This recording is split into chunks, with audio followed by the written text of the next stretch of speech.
Então tá, meus amigos, boa noite. Que alegria estarmos todos juntos em mais uma edição da Sexta-feira Literária, agora pelas mídias da nossa Federação Espírita do Rio Grande do Sul, a casa máter do Espiritismo no nosso estado.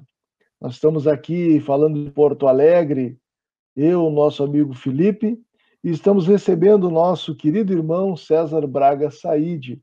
Boa noite, César. Tudo bem por aí? Tudo bem, Vinícius? É um prazer estar conversando, poder conversar com você e com o Felipe e todos aqueles que estejam sintonizados conosco nessa noite. Que maravilha. Felipe, tudo bem? Dá a Tudo tua saudação para bem? os nossos amigos. Muito boa noite a todos. Uma grande alegria poder estar aqui hoje mais uma vez. E hoje com o nosso convidado, César. Obrigado por ter aceitado o convite e por compartilhar conosco as experiências da tua obra, do teu trabalho nessa noite. Um abraço a todos que estão nos acompanhando também.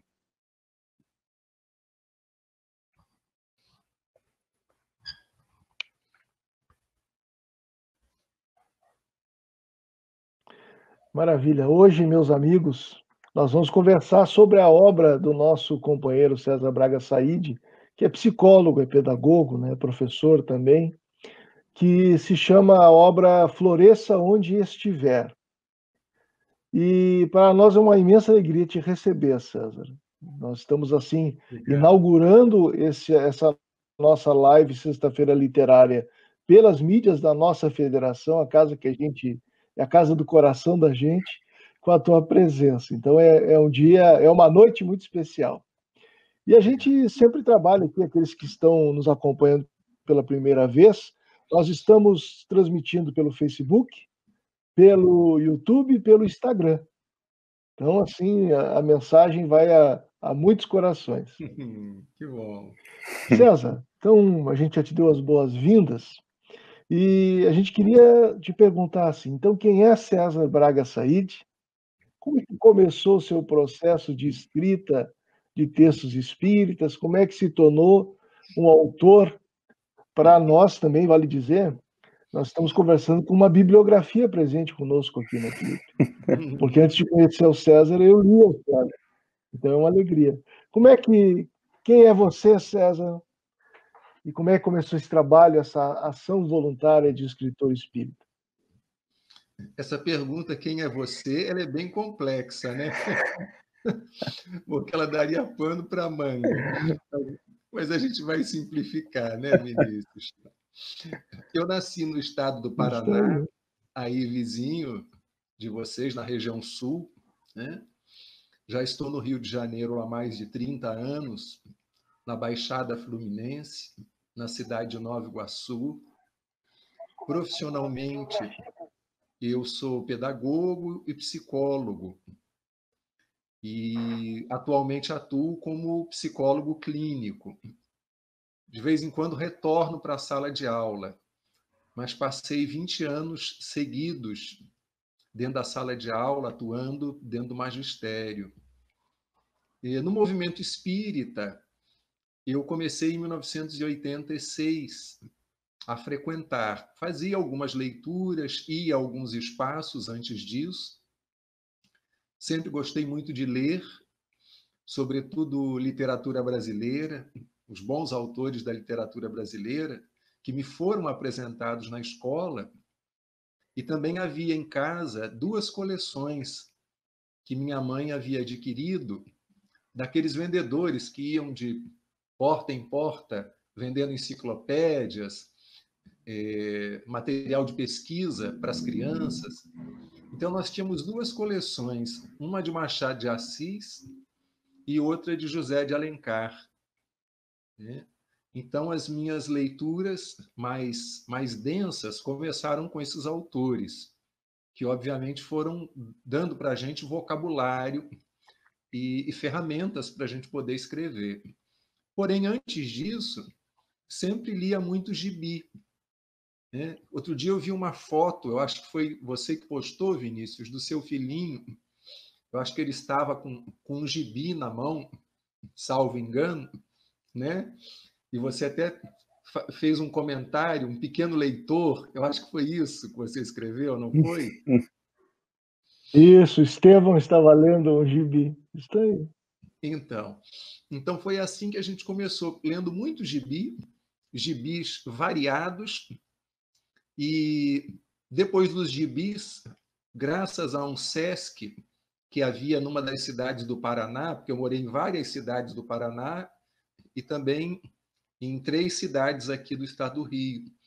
Nesse SESC existia uma biblioteca e eles incentivavam a leitura. E ali eu passei por alguns dos clássicos da literatura universal, adaptados para o público infanto-juvenil. E já escrevia algumas cartinhas, algumas poesias. E ao conhecer o Espiritismo, em 1986, e passar a frequentar um centro, comecei a ter acesso a esse material escrito do movimento espírita. Revista Reformador, Revista Presença Espírita, alguns poucos exemplares da revista Reencarnação, da Fergues, porque aonde eu transitava, esse material não chegava. Então, indo em uma ou outra casa, a gente descobriu pessoas que faziam assinatura da revista Reencarnação, alguma coisa do jornal Mundo Espírita, do Estado da Federação Espírita do Paraná. E aí, então, foi vindo, a partir da mocidade, do ESD, o desejo de escrever. Primeiramente, pequenos artigos que a gente se atreveu a mandar para algumas revistas. A RIE, Revista Internacional de Espiritismo, lá de Matão, publicou alguma coisa nossa. Depois, Reformador começou a publicar alguns textos que viraram capítulos de livros que posteriormente a gente publicou. Alguma coisa também saiu na revista Presença Espírita da Bahia. E assim a gente começou, primeiro com artigos e posteriormente com livros. Mas o primeiro livro publicado, eu posso até mostrar para vocês, ele é esse aqui. Ele só não tinha esta capa, A Árvore e a Fonte. Então, a maioria dos materiais que eu tenho publicado são todos para o público infantil. O meu início foi com o público infantil através da editora do Centro Espírita Leon Denis, na figura do seu presidente, já desencarnado, Altivo Panfiro. Então, foi ele que acreditou nos nossos primeiros materiais para livro, e foi também através de uma escritora de livros infantis chamada Cléudia Albuquerque Melo. A Cléo leu o nosso material e recomendou ao Altivo do Centro Espírita Leon Denis que os publicasse. Então, foi assim que a gente foi chegando, Vinícius e Felipe, no mundo literário espírita. Para começar, foi mais ou menos assim. Nossa, que bacana. César, Pois então, não. vou aproveitar aqui e já vou, então, te perguntar e já te perguntar qual é o tema central dessa obra que a gente estava agora, antes de começar conversando sobre essa capa belíssima da obra, e floresça onde estiver, inclusive nesses tempos que nós estamos vivenciando, atravessando. Olha aí, olha só. Qual é o tema central dessa obra, César? Vamos lá. Vou te falar. Existe um livro, Felipe, que eu não li, mas que motivou algumas palestras do médium Divaldo Franco há alguns anos, que é de um pastor protestante, acredito que dos Estados Unidos, E o título desse livro é Floresça Onde Você Foi Plantado. Quero crer que, se eu não estiver equivocado, esse é o título.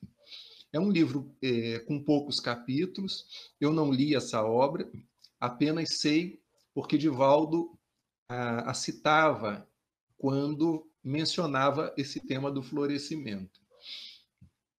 Até perguntei para a nossa editora se seria interessante mudar o nosso título para não parecer um plágio, uma cópia, e eles entenderam que não, porque são propostas completamente distintas. O livro Floresça, ele nasceu, Felipe, de uma coletânea de textos que a gente vinha publicando há mais de um ano com regularidade no Facebook. Toda sexta-feira eu publicava um texto, por insistência da minha esposa, que dizia: você tem que publicar, tem que divulgar, não tem que ficar guardando isso não, né? As nossas esposas, entre outras coisas, são as nossas empresárias e os nossos grandes estímulos também. As pessoas que nos dão mais estímulo, no meu caso, é minha esposa, né? E esses textos todos, eles começam com uma epígrafe bíblica, ou do Novo ou do Velho Testamento. E a gente vinha fazendo, além das leituras espíritas, Felipe, algumas leituras de meditação, autores de meditação, o Daniel Goleman, o John Kabat-Zinn, o Richard Davidson, alguns autores orientais, o Thich Nhat Hanh, o próprio Tagore, livros dele não mediúnicos. Então, nós juntamos conhecimento espírita, epígrafe bíblica, textos de meditação, algumas referências do budismo, o budismo tibetano, e nasceram os textos do Floresça. Nós enviamos para a FEP 70 textos. Eles selecionaram 35 e aí nasceu o Floresça. E qual é a essência desses textos? Um conteúdo, se a gente puder dizer, que seja transversal a todos os capítulos. A ideia de que todos nós temos potencialidades inatas. Aquela mesma ideia de Leon Denis, no Problema do Ser, na terceira parte, quando fala das potências da alma. A mesma ideia de Pestalozzi, que Vinícius conhece muito bem, quando usa aquela definição de educação, que a educação é o desenvolvimento harmônico de todas as potencialidades do indivíduo. Então, é uma ideia de nos levar a acreditar que nós temos potencialidades e focar no lado luminoso, no nosso lado luz, focar nas nossas virtudes, virtudes já afloradas ou virtudes que precisam ser trabalhadas a fim de aflorarem. É basicamente essa a ideia do Floresça, mas são capítulos curtos que podem ser lidos separadamente, porque foram publicados desta maneira, Felipe. Tá? Maravilha. Maravilha. Meus amigos, a nossa produção, nós estamos ficando chiques, né, Felipe? Temos uma produção. E a nossa produção está recolhendo os comentários, as perguntas que os companheiros que nos acompanham possam querer fazer. Eu vou ler aqui alguns comentários, né? A Cíntia Rama, de Caxias do Sul, nos deseja boa noite. A Margere Arlete também dá boa noite, é de Alvorada, cidade que eu trabalho e que me honra muito com a oportunidade de atuar como servidor público professor lá. O nosso querido André Quadros, né, de Eldorado, nos manda uma boa noite aos amigos de sempre das nossas cestas literárias. O André está sempre conosco, é um jovem espírita, um jovem leitor espírita, e diz aqui, grande participação do nosso César Said. A Amara Meirelles, também de Pelotas, nos dá boa noite. A Ana Castamã, de Espumoso. E o nosso Fabiano nos recorda aqui que nós estamos sendo retransmitidos pela web rádio Amigo Espiritual de São Borja, TV7 da Paraíba e Rede Doutrina do Rio de Janeiro. Então, nós estamos assim com a oportunidade de passar um recado a muitos corações. E Nani Kepler, de Teotônia, também dizendo que está recebendo muito aprendizado. César, o Felipe falava nos bastidores assim de uma paixão em comum que nós dois temos, e ao longo da nossa amizade a gente foi descobrindo que é gostar de fotografar flores, né? E as flores, ela não é algo assim contemplativo, é um exercício, inclusive, terapêutico e meditativo. E as flores sendo, como diz Joana de Ângeles, a assinatura de Deus na criação, elas nos trazem muitas lições. Aí eu pergunto aqui para o amigo, nesse momento de pandemia, de exercícios assim superlativos de mudança de hábitos e de necessidade até de paciência, o que será que as flores nos ensinam, meu amigo?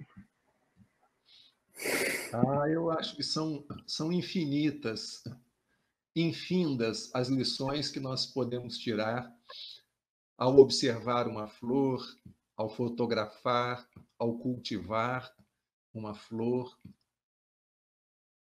São tantos os ângulos, né, Vinícius, que a gente pode se deter. Quando a gente descobre que, inclusive, há flores no mundo espiritual, de matizes e de espécies que talvez a gente ainda desconheça, mas a ideia de uma flor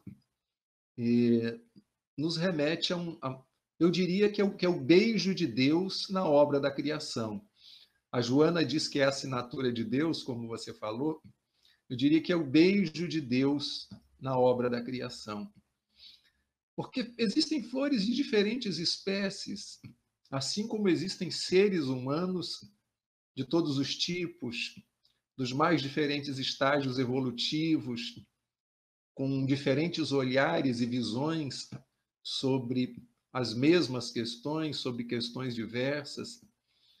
Eu penso que as flores, elas embelezam a nossa vida com o perfume, com as espécies variadas, com os matizes, mas sinto que a flor maior que nós ainda precisamos regar e fazer germinar e florescer são as flores da alma.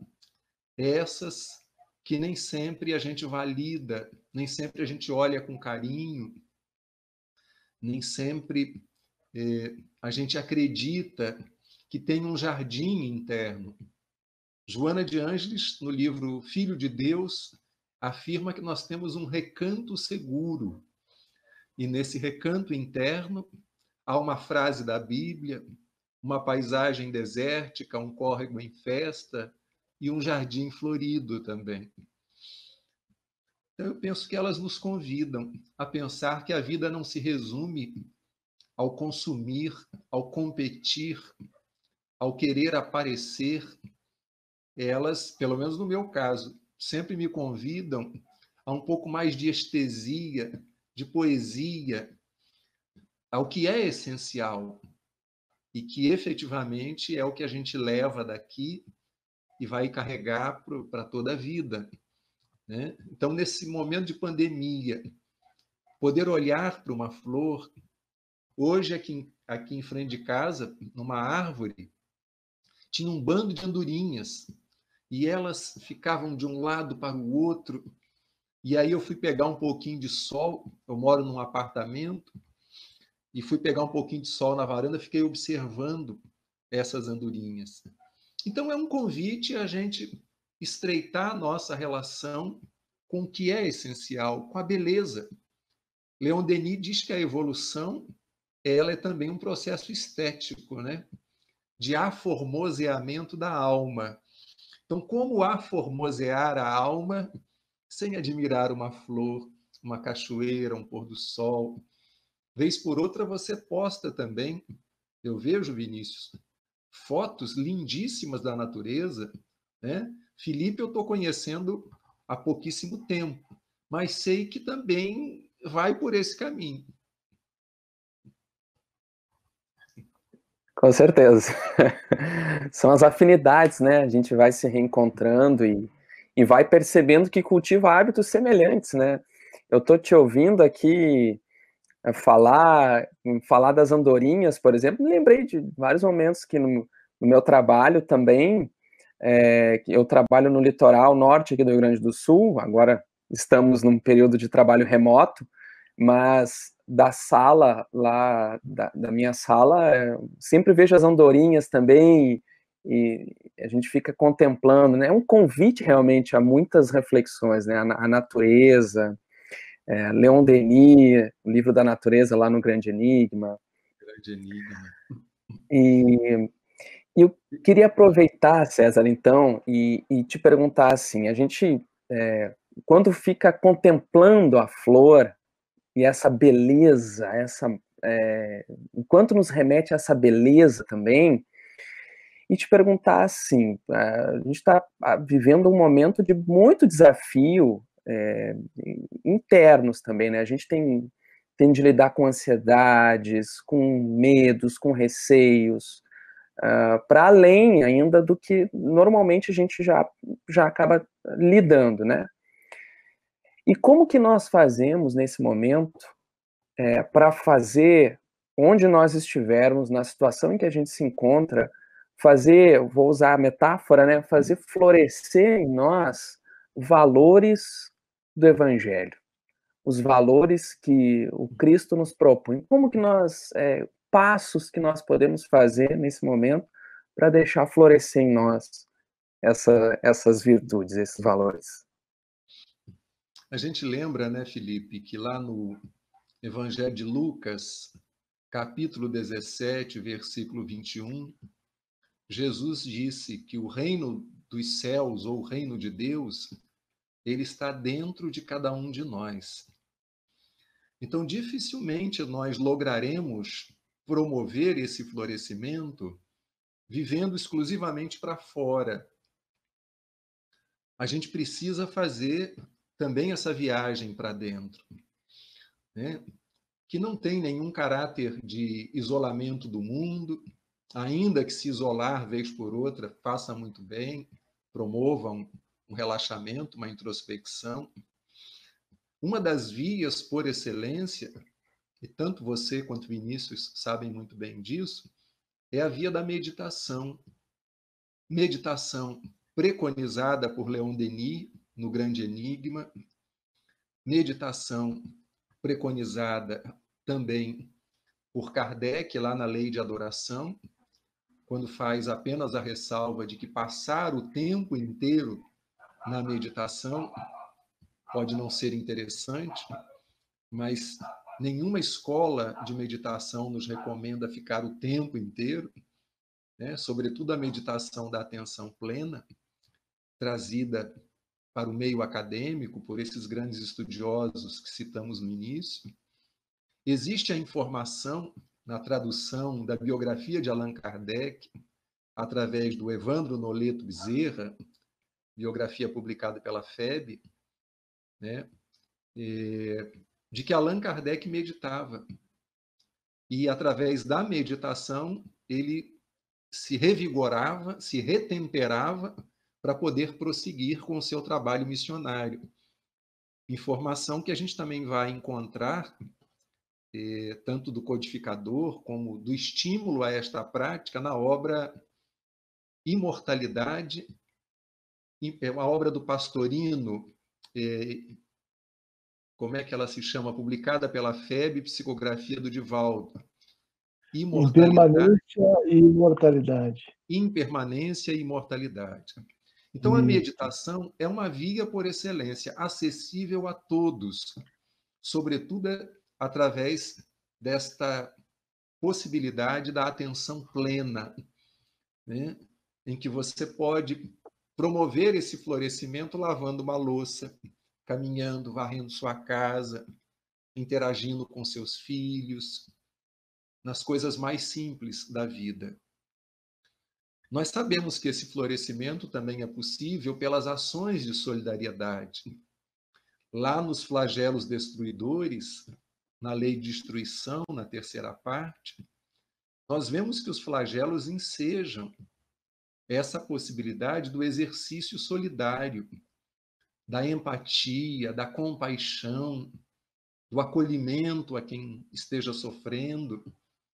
Então, é uma outra possibilidade da gente florescer de dentro para fora. É estender a mão na direção de alguém.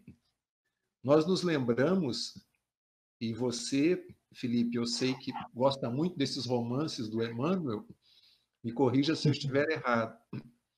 E eu também me pergunto, quem não gosta desses romances, né? Nossa Senhora, tá certíssimo.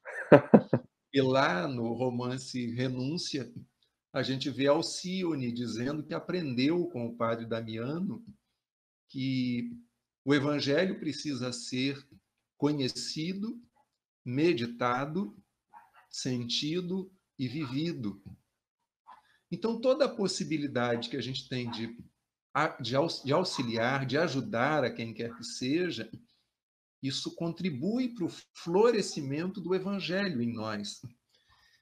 Nós ainda trabalhamos muito com essa ideia de que o evangelho é um livro ou é uma coletânea de livros escritos pelos evangelistas.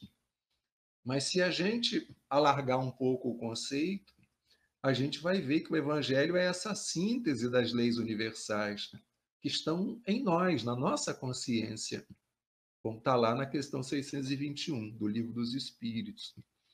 Então, tudo aquilo que nos põe sob a lei divina, no sentido de estudar, ampliando os nossos horizontes intelectuais, no sentido de amar, ampliando os horizontes do coração, do afeto, né, da nossa amorosidade, tudo isso contribui para o florescimento do evangelho em nós e o florescimento dessas potências da nossa alma, né?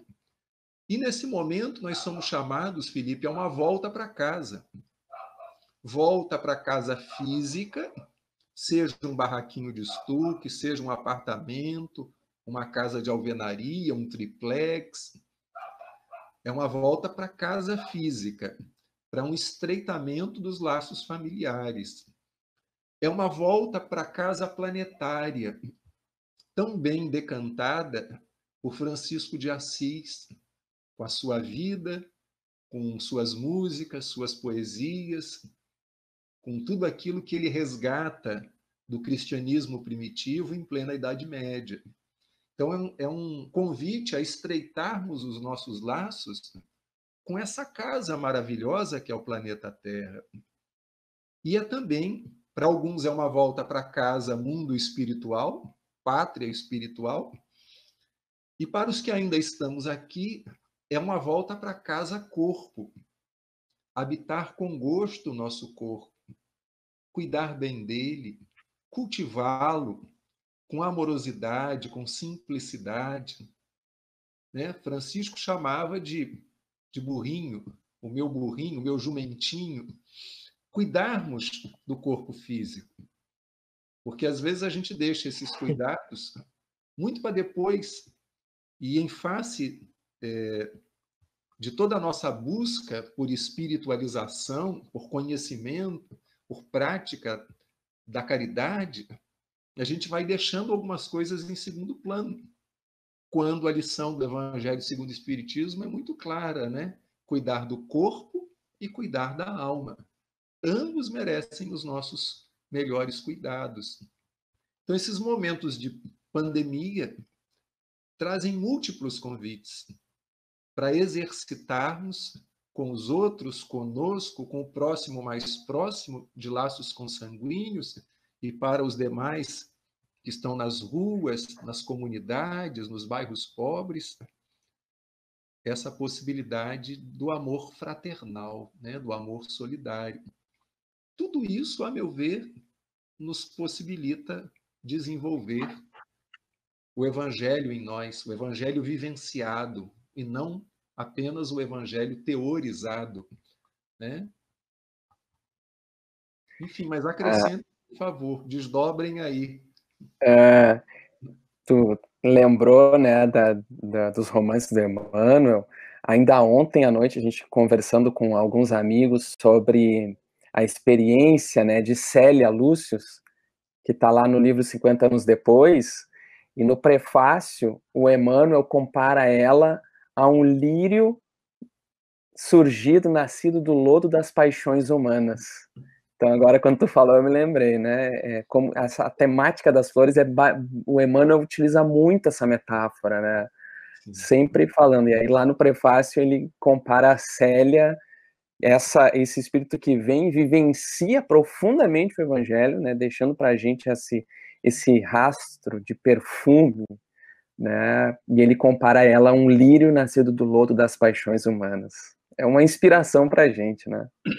Eu quero até aproveitar, Felipe, e te dizer o seguinte, que hoje eu printei lá da sua conta no Instagram o trecho que você publicou, ainda do livro 50 anos, e duas pessoas, uma é minha cunhada, que está com um bebê numa UTI, um bebê que nasceu prematuro, e outra uma amiga muito querida do movimento espírita, que a filhinha muito nova foi diagnosticada com meningite.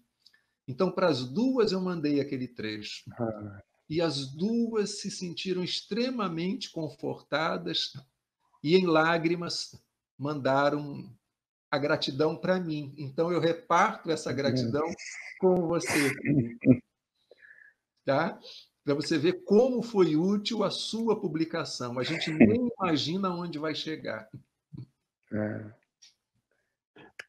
Que bacana, que alegria. Ele ficou emocionado, eu vou comentar. Eu também fiquei. Ali a gente vê, meus amigos, a relevância do livro espírita e do compartilhamento do seu conteúdo.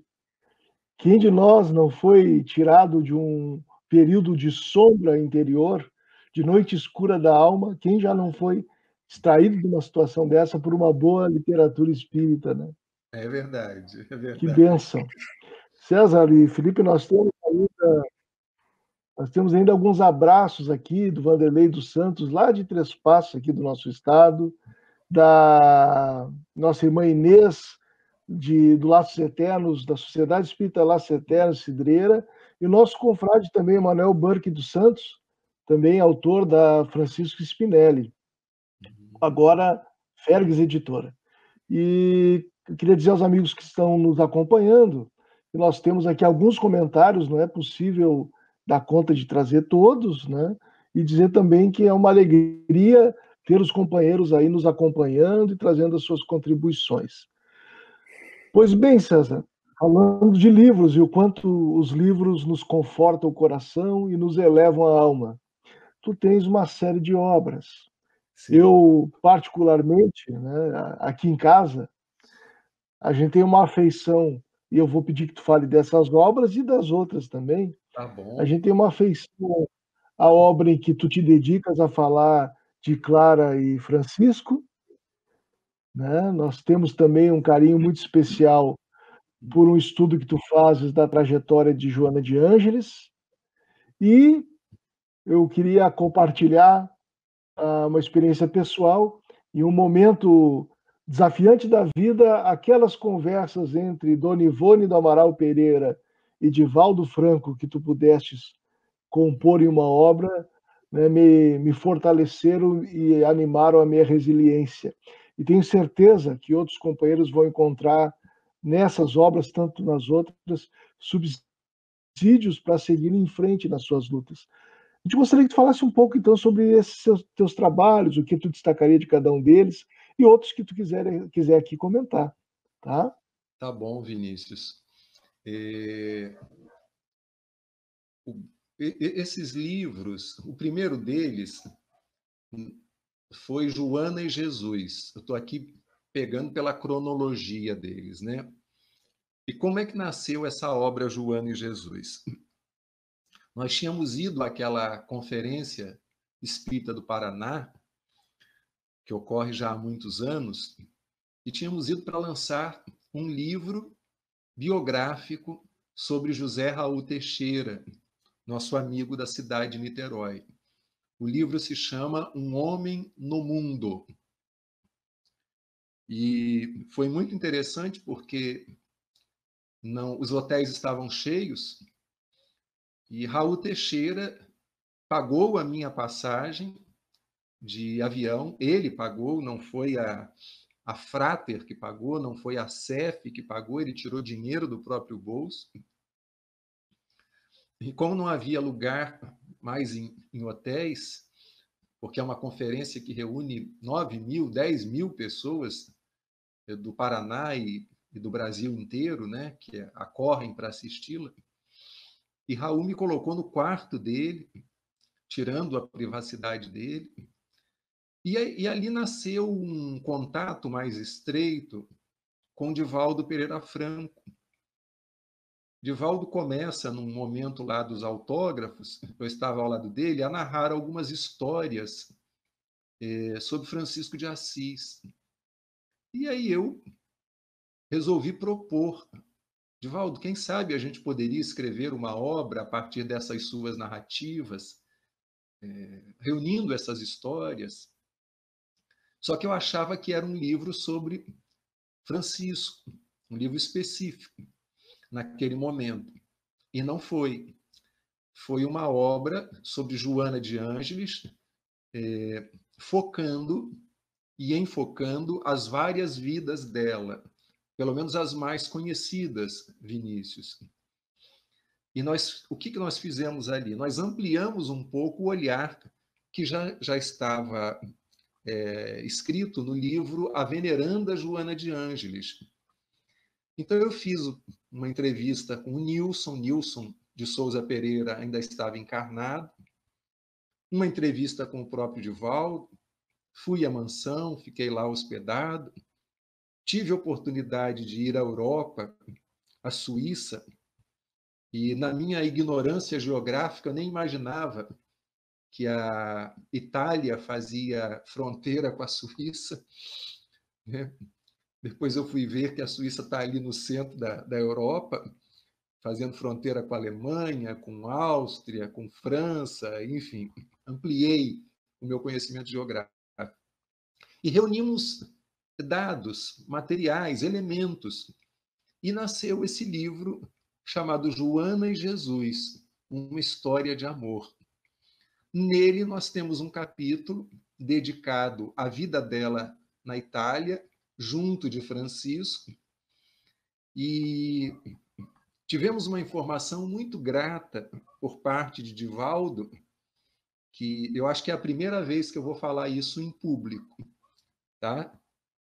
Até então nunca comentei isso com ninguém que não fosse do meu círculo mais estreito, que Francisco de Assis teria gostado muito, segundo Joana, da forma como nós o abordamos nesta obra, porque ela tem lá uma relação muito próxima a ele, é ele que supervisiona o trabalho dela.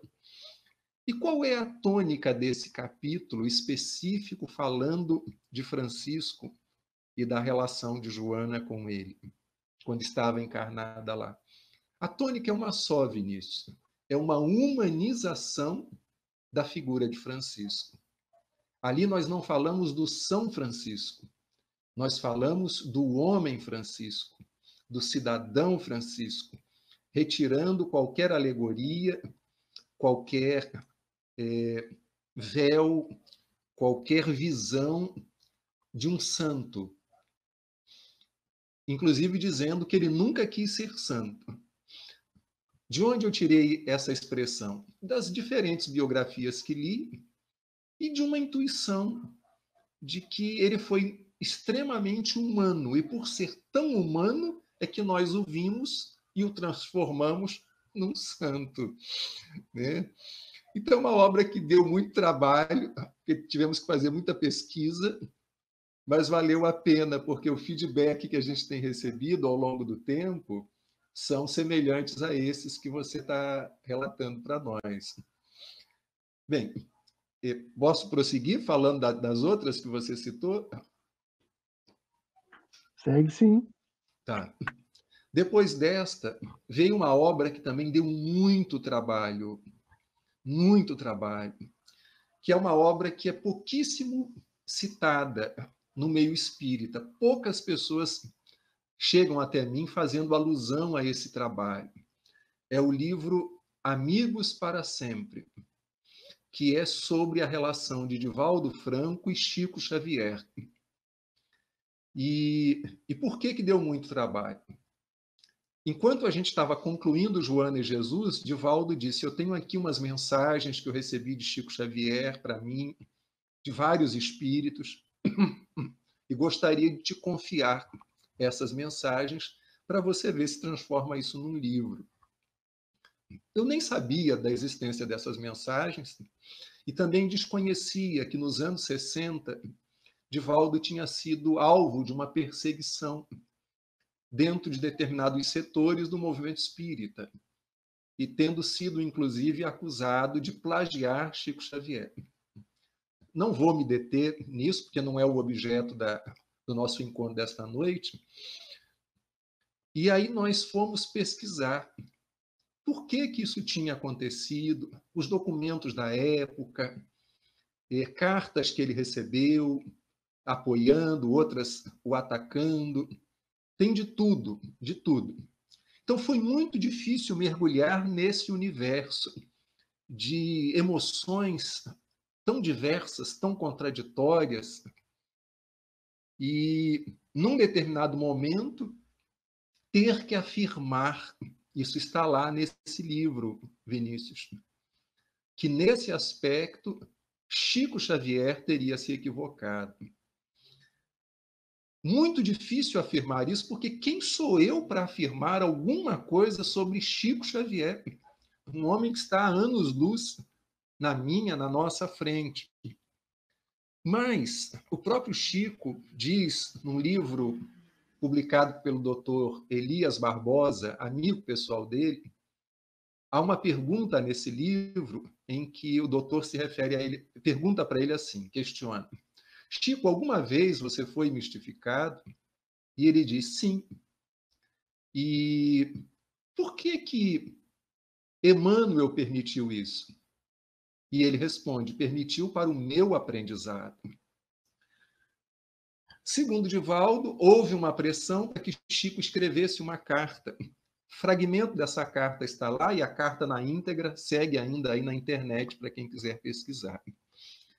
Mas, ao mencionar isso, fizemos questão de mencionar que Divaldo também cometeu erros ao longo da vida.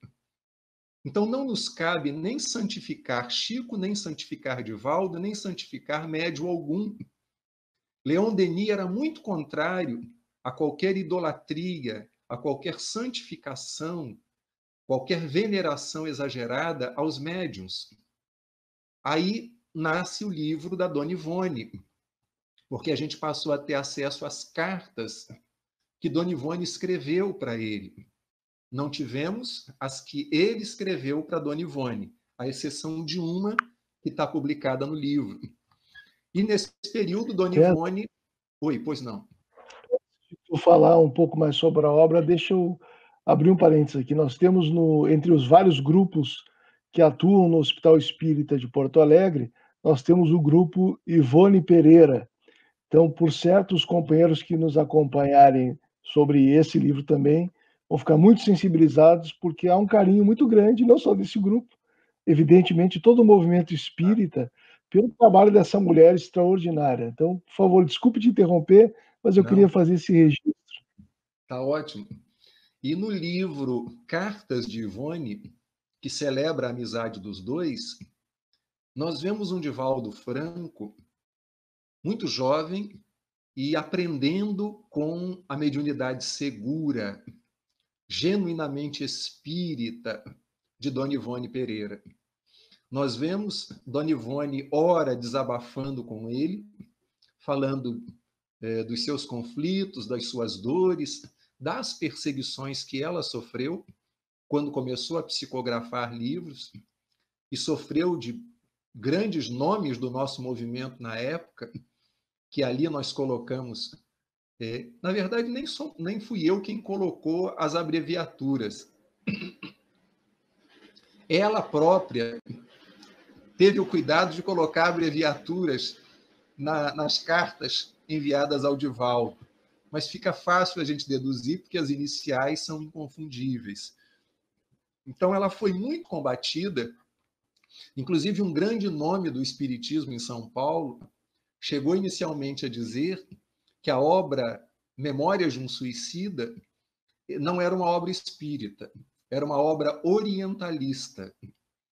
E por quê? Porque, segundo o que disseram para ela, na concepção dele, tinha muito hindu, né? Naquele hospital da Legião dos Servos de Maria. Eu penso que é um argumento muito pobre para estereotipar uma obra riquíssima, que, segundo Chico Xavier, teria sido e é a maior obra de mediunidade, né, dos últimos tempos, e ainda será por muito tempo. Então, as cartas de Ivone mostram Ivone na intimidade, assim como suas biografias. Nós temos excelentes biografias de Dona Ivone, mas nós vemos uma Ivone humana, que sofreu, que chorava, mas que gostava de receber os amigos em casa para um café e um bolo. Uma mulher que não encontrou, em muitos espaços espíritas, a possibilidade de trabalhar a sua singularidade mediúnica, porque queriam enquadrá-la, queriam encaixá-la, como algumas vezes, lamentavelmente e desavisadamente, ainda encontramos em algumas casas. Não podemos generalizar, porque temos casas maravilhosas, muita gente boa no movimento de unificação, muita gente que tem bom senso e que analisa caso a caso. Mas na época dela, parece que havia uma única régua ou um único padrão, pelo menos nas casas às quais ela acorreu, e por isso ela precisou de um meio muito particular para trabalhar mediunicamente e trazer para nós essa obra maravilhosa e que atravessa os anos e permanece ainda atual. Então, o livro Cartas de Ivone é isso, são 13 cartas, Vinícius, dela, e ali a gente pôde revisitar o Livro dos Médiuns. Ao final de cada carta, a gente põe um trecho do Livro dos Médiuns e também uma sugestão de leitura de um bom livro de ordem mediúnica, ou de um bom livro que trate da temática da mediunidade. Então, foi isso. Na sequência vem o livro sobre Francisco, esse específico.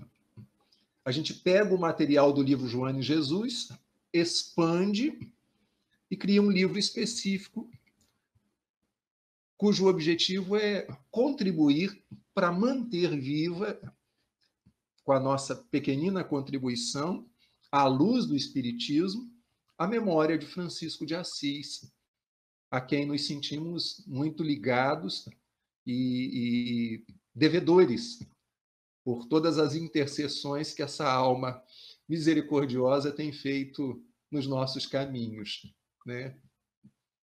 Então, são esses os livros, acho que eu não estou esquecendo nenhum, né, que foram escritos em parceria com o médium Divaldo Franco.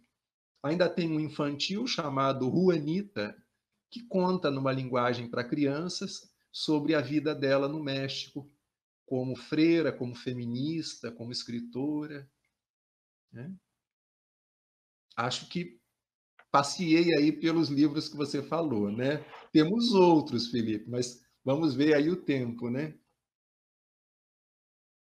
Sim, nós temos aí uns 10 minutos ainda da nossa live, lembrando que no Instagram ela encerra assim, em 1 hora. Já passo para o Felipe, que ele também tem mais alguma questão aqui para que tu contribuas e siga enriquecendo as reflexões conosco.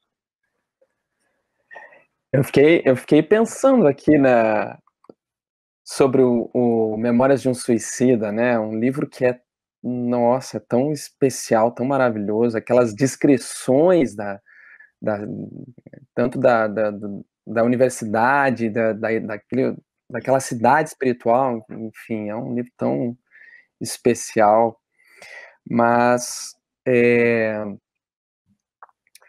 a gente fica pensando assim, né, como que pode ter essa percepção, né? Quando a gente vai vendo a multiplicidade do plano espiritual, a multiplicidade do nosso prosseguimento, né? Na vida espiritual, na multiplicidade da nossa cultura, da nossa complexidade humana, espiritual, enfim, dessa evolução. Mas quando o Vinícius estava falando desse livro, especificamente da Ivone, César, me lembrei que ele depois me emprestou o livro, e para mim foi muito especial também, porque eu estava morando sozinho lá no litoral, e a obra me fez uma companhia muito especial também. Ivone, com certeza, é uma grande inspiração, assim. Sim. E o Memória do Suicida, Felipe, você sabe, né? Veio antes, ele foi escrito antes de Nosso Lar, porém publicado depois. E ficou lá engavetado, né? Quase 30 anos. E é interessante, né, César, como que ele tem uma semelhança com o Nosso Lar no sentido da descrição também da vida no mundo espiritual, né? Na descrição de uma vida numa outra cidade espiritual, numa outra... E quando se vai lendo as outras obras da mediunidade de Ivone, a gente vai vendo a conexão dela também, espírito do próprio Charles, com essa experiência também naquela região do planeta, né, também no Oriente. Então tu vai entendendo assim, né? Sim. Mas como a gente vai avançando no nosso horário aqui, eu sei que a gente tinha preparado aqui também para te comentar sobre a semana que vem, que temos um encontro, né? Tu vai bater um papo com o nosso amigo Gabriel sobre essa obra aí, né? Sim, sim. Que ocorreu uma coisa curiosa. Eu nunca pensei, nunca tive como meta, não sei, pode ser que alguns médios tenham como meta isso, né? Nunca fiz nenhuma enquete nesse sentido, mas nunca pensei em escrever um livro via psicografia, Felipe. Porque já temos aí em torno de uns 30 livros publicados e não me vejo buscando nenhum tipo de promoção, de projeção, porque isso seria uma ilusão, né? Mas sempre me pus e me ponho ainda, sigo me pondo aberto para ser útil ao nosso movimento. E numa das nossas reuniões mediúnicas se apresentou o espírito Francisca Clotilde e assinou F. Clotilde, que depois, procurando numa biografia dela, de uma conterrânea, nós nos demos conta de que ela usava várias assinaturas, e uma delas era F. Clotilde. E numa das nossas reuniões mediúnicas, ela se manifestou trazendo uma mensagem de exaltação à mulher, né? De valorização do espírito encarnado num corpo feminino. E aí começaram a se seguir outras mensagens do mesmo teor. Então, conversando com a Beth antes da publicação, a nossa querida Beth da Fergues, a Beth me perguntou assim: tu não achas, isso no gauchês, né? Tu não achas que este livro também é destinado aos homens? Eu falei: tu tens razão. Também nós homens temos muito a aprender sobre a alma feminina, os segredos da alma feminina.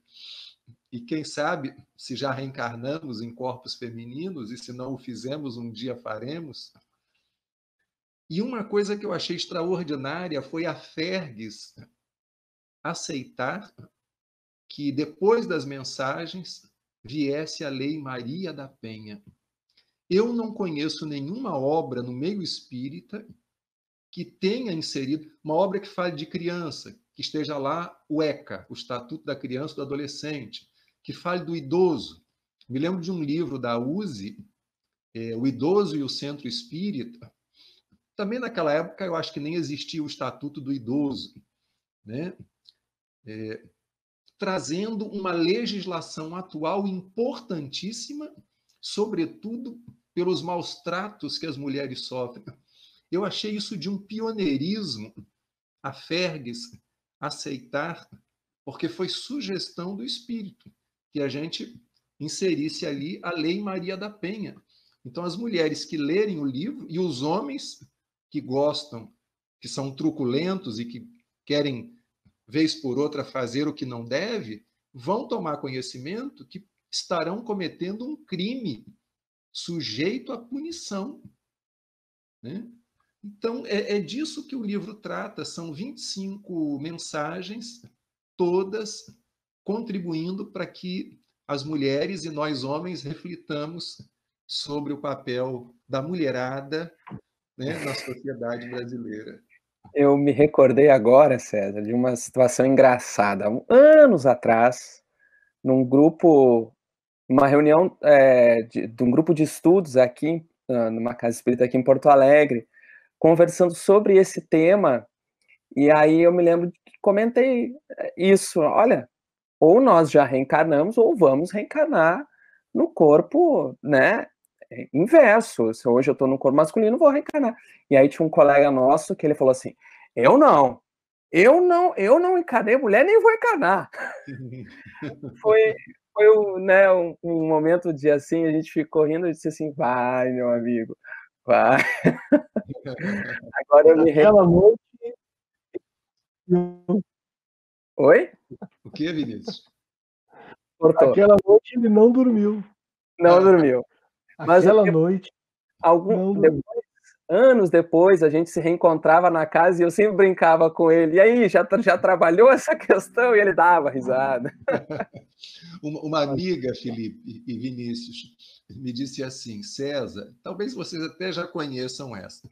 César, você sabe por que depois que o espírito reencarna como mulher, ele não reencarna mais como homem? Eu falei, não, porque o espírito não regride, César. Falei, tá ótimo. Me aguarde. Eu ouço isso aqui em casa. Eu ouço isso aqui em casa.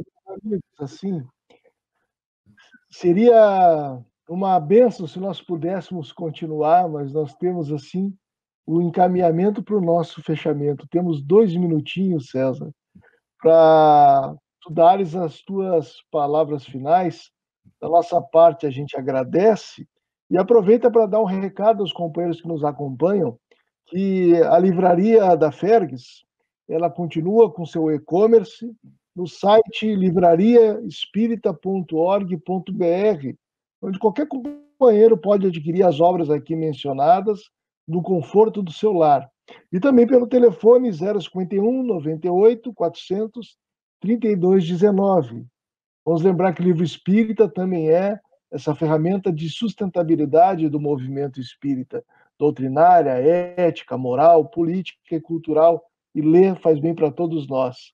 César, contigo para fechar, 1 minutinho, amigo. Só agradecer a generosidade de vocês, com tantas experiências, com tantas leituras, me deixarem falar aqui o tempo inteiro, com perguntas interessantes, e expor o trabalho que a gente tem feito, e estimular todos os que nos assistem a ler a boa literatura espírita, a boa literatura brasileira, a boa literatura mundial.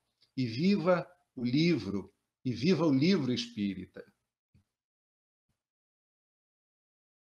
Vida longa ao livro espírita. É isso. Um abraço, César. Obrigado pela presença. Um abraço a todo mundo que está nos acompanhando também. Um agradecimento a toda a equipe da Ferges também, que deu apoio, né? O Fabian, o Cris também. Muita paz, então. Obrigado, minha gente. Fiquem com Deus. Um abraço. Até.